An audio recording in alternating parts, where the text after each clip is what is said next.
गुरुर्ब्रह्मा गुरुर्विष्णू गुरुर्देव महेश्वरा गुरुर् साक्षात् परब्रह्म तस्मै श्री गुरवे नमः। आपल्या भारतीय संस्कृतीत गुरुला ईश्वराचे स्थान दिले आहे। आपल्या आयुष्यातील पहिले गुरु हे आपले आईवडील असतात, जे की आपल्याला बोट धरून चालणं शिकवतात, वाईट काय चांगलं काय त्याची समज देतात। आणि आपले दुसरे गुरु हे आपले शिक्षक असतात, जे आपल्याला अंधारातून प्रकाशाकडे नेण्याचा मार्ग दाखवतात।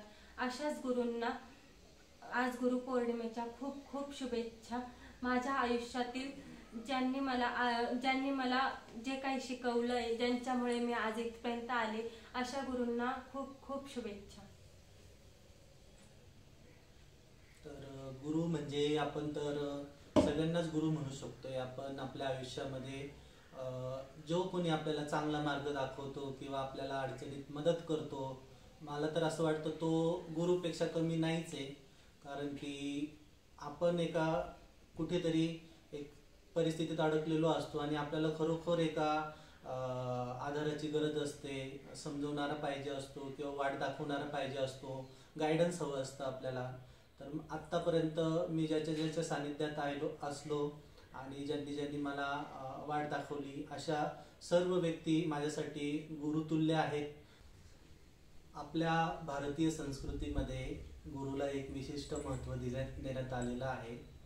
तर गुरु म्हणजे आपले सगळ्यात आधीचे गुरु म्हणजे आई वडील, जे आपल्याला लहानाचे मोठे करतात, पहिले संस्कार करतात आणि मूळ त्यांच्या संस्कारामध्येच आपण आपलं जीवन घडवत असतो।